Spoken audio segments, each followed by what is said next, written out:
Oke, kembali lagi ngobrol misteri bersama saya Heru dan kali ini saya sudah bersama narasumber di samping saya. Selamat datang, Via. ada Via. Oke. Via, keseharian sebagai Mahasiswa. sebagai mahasiswa dan kali ini saya dan Via akan ngobrolin misteri tentang Santet. oke. Oke. Bisa diceritakan santetnya? Awalnya santet ini sebenarnya bukan dari cerita asli saya, tapi Terus? cerita dari teman saya. Oke, dari temennya ya. Iya. Oke, tahan dulu ceritanya. Oh, oke. Oke, buat kamu kalau penasaran cerita lengkapnya, jangan kemana-mana setelah bumper yang satu ini. Oke, Via, gimana soal santet? Santet yang teman kamu ya? Iya. Jadi temanku ini namanya Nara. Nara, bukan nama asli dong? Iya, bukan nama asli. Oke. Nah, dia ini ibunya itu kena santet. Sebenarnya bukan hanya ibunya. Ibunya kan 4 bersaudara. Oke. Si ibunya Nara ini anak ketiga dari 4 bersaudara itu. Nah, siapa yang nyantet ke 4 keluarga Nara itu? Mm-mm. Nah, itu sebenarnya keluarganya sendiri. Siapa? Keluarganya sendiri? Iya, keluarganya sendiri. Oke. Jadi, neneknya si Nara itu punya kakak. Mm-mm. Ini samaran ya, namanya Samaran. dikatakan Pak Tono gitu aja. Oke, Pak Tono. Nah, Pak Tono ini memiliki sifat iri ke keluarga si Nara. Karena kan, ya karena mungkin yang pertama, keluarga Nara itu dibilang keluarga yang harmonis sebelumnya. Nah, tapi ada lagi faktor yang terbesar. Wow, apa itu? Pengen kaya dan disanjung sama orang satu desa. Oke, Nah, berarti Nara itu kaya berarti? Atau enggak? Nara itu sebenarnya biasa. Biasa Tapi saja. si saudaranya neneknya itu tadi, Tono tadi? iya, Oh, Pak Tono iya. itu berkeinginan besar untuk menjadi orang paling kaya di desa. Dan Oke. pengen disanjung gitu. Nah, dengan apa? Pak Tono itu menggunakan santet di mana kan kalau santet itu sebenarnya kayak juga ada level santet gitu loh. Nah, kalau nanti yang ditumbalkan itu keluarga dekat, pasti hasilnya juga cepat gitu loh. Oh, iya. Nah, jadi dia itu nyantet keluarganya sendiri. Oke, Maksudnya ini bukan keluarga istrinya, anaknya itu bukan, tapi saudara saudara kandung. kandungnya. Oh, Iya, si adiknya itu tadi. Neneknya si Nara. oke. Sekeluarga, seanak-anaknya neneknya itu. Dari awalnya yang pertama itu yang meninggal bibinya Nara, adiknya ibunya Nara. Nah, itu meninggalnya itu secara tiba-tiba dan jenazahnya itu dibilang kayak apa ya, gosong gitu loh. Gosong. Iya, gosong. Terus dilihat itu giginya bener-bener kuning gitu. Dan Oke. itu sebenarnya nggak ada orang yang curiga, tapi ya cuma mungkin ya jenazah gitu, ya udah nggak ada yang curiga. Sebelumnya Nah, enggak ada penyakit atau apa gitu? Enggak ya? nggak ada. Nah, terus meninggalnya keempat bersaudara ini itu dikatakan urut per tahun, mulai tahun 2019 sampai tahun 2023 kemarin. Wow, baru ini ya ternyata. Iya. Oke. Nah, jadi yang pertama tadi kan bibinya Nara. Yang kedua itu ada Bude. Bude kalau dalam Jawa itu kan Bude. Iya. Budenya Nara yang pertama itu kan tinggalnya di Papua. Nah, itu katanya meninggalnya itu juga secara tidak Wajar. wajar. Oke, kalau diceritain gimana ciri-cirinya kenapa? Ya Atau sama. sama saja. Jenazahnya sama. Gosong tadi ya, Iya. gosong gigi kuning. Iya, terus Oke. kayak keropos sendiri gitu loh Apanya yang keropos itu? giginya itu. Oh, Mungkin giginya. keropos kayak Oke. udah apa ya? Dimakan apa? Apa tuh? Bakteri Oh, gigi gigi. gitulah Oke. mungkin. Nah, terus yang ketiga di tahun 2021 Mm-mm. itu ibunya Nara ini sebenarnya itu sakitnya udah lama. Kayak yang diserang paling lama itu ibunya Nara. Jadi sakitnya itu kurang lebih mau 10 tahun ini. Nah, itu mulai dari sakit miom, Minum. kemudian ke kanker, ke tumor dulu, terus kanker, terus nggak tahu pakai stroke, itu pokoknya komplikasi banget itu loh.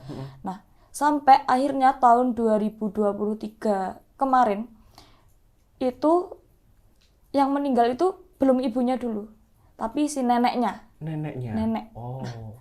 Neneknya itu meninggal, itu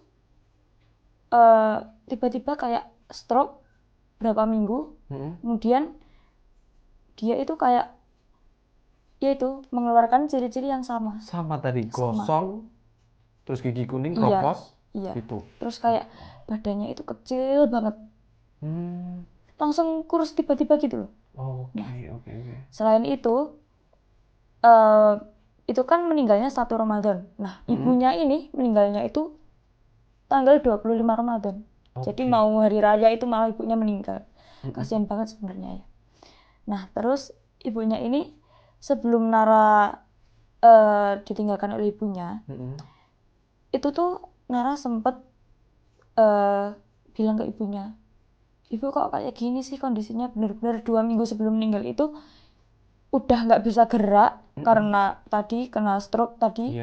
Udah nggak bisa gerak, badannya kecil banget, terus ciri-cirinya tetap sama, gigi kuning, terus mengeluarkan bau agak tidak sedap. Nah, bener-bener kayak alhamdulillah seperti itulah, kena santet. Nah, jadi keluarganya Nara meninggal secara tidak wajar ini, itu orang-orang itu belum ada yang ngeh kalau itu santet. Nah, itu dia pertanyaannya. Terus gimana kok bisa tahu? Ini setelah ibunya itu nyari tahu dong pastinya. Iya. Nah, jadi si Nara itu tinggalnya kan sama ayah kandungnya di kota Ponorogo lah. Nah, terus ibunya itu kan sama ayah tirinya, tinggalnya sama ayah tirinya di Blitar sana. Jadi waktu itu Nara itu berkunjung ke makam ibunya, kangen lah. Nah, Nyekar gitu kan? Iya, nyekar. Sama ayahnya itu dibilang gini, kamu tahu nggak sebenarnya ibu kamu sama sekeluarganya itu meninggal karena apa? Ya, kan sakit. Nara kan pikirnya ya tetap sakit, soalnya ya nggak tahu kalau itu santet. Nah, ayah si Nara itu cerita kalau keluarganya itu disantet sama kakaknya nenek Nara tadi. Bapaknya itu taunya dari mana? Nah, jadi plot twist-nya, ayahnya itu baru nyadar ketika ketemu sama temennya. Nah, temennya ini adalah salah satu dukun terkenal di kota Blitar sana.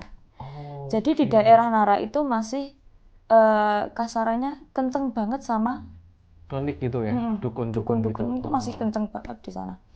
Nah, jadi ayahnya si Nara itu bilang ke dukun itu, tanya, kenapa ya kok keluarga saya itu seperti ini? Nah, si dukun itu gigi dibilang, loh, emang kamu nggak tahu kalau keluargamu ini disantet? Nah, shock kan ayah si Nara. Nah, setelah tahu itu, ya sebenarnya kalau mau nangis, ya apa yang mau ditangisin udah nggak ada.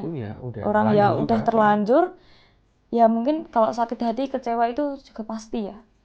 Nah, di sini si dukunnya itu cerita, kalau kamu mau menghilangkan santet itu, sebenarnya santetnya masih ada, dan masih ada 1 orang lagi yang dituju. Masih 1 sisa tadi ya? Jadi tadi kan yang meninggalkan budenya masih 1.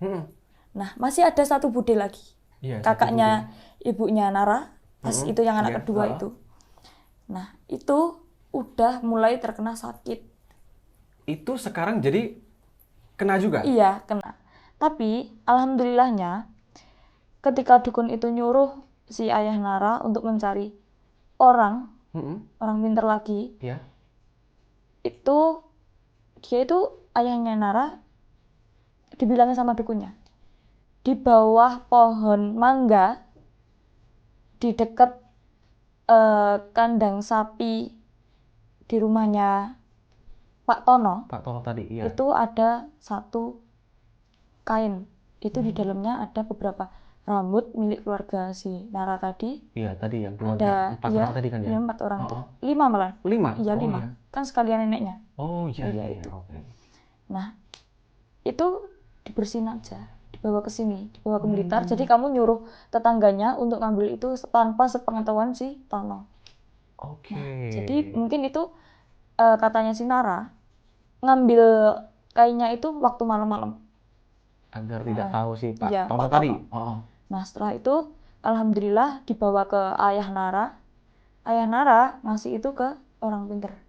Itu santetnya dibersihin dan alhamdulillah budenya yang di yang kedua itu juga udah sembuh. Oke, intinya selamat dari Iya. santet tadi ya. Iya. Oke. Pertanyaannya, apa yang terjadi sama Pak Tono? Untuk yang terjadi sama Pak Tono itu sekarang itu belum ada dampaknya. Nggak ada sama sekali. Belum ada. Ya tapi nggak tahu nanti kan kalau namanya orang nyantet pakai pesugihan kayak gitu, pakai apa ya?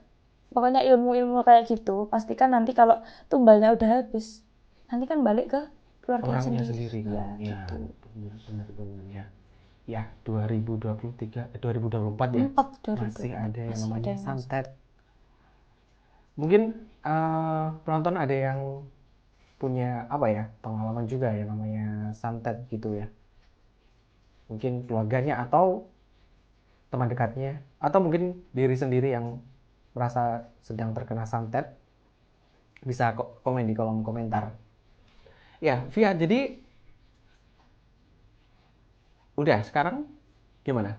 Masih aman-aman saja, masih sehat-sehat saja untuk Ya, tadi? sekarang untuk keluarga Sinara itu alhamdulillah sehat-sehat saja dan mohon maaf ya, jadi keluarga Nara itu emang yang dibilang kayak Islamnya cuma Islam Katolik. Tapi ya semenjak ada kejadian ini dan sudah diketahui ini ternyata itu santet, nah mereka jadi mau sholat, mau beribadah. Oke. Jadi memenuhi rukun Islam itu tadi.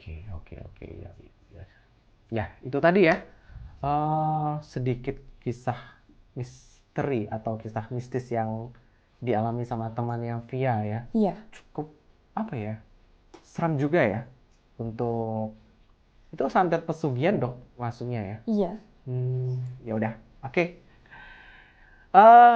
Terima kasih Via sudah berbagi ceritanya, sudah memberanikan diri untuk berbagi pengalaman horornya. Temennya sih ya. Iya, Oke. temennya, punya temen.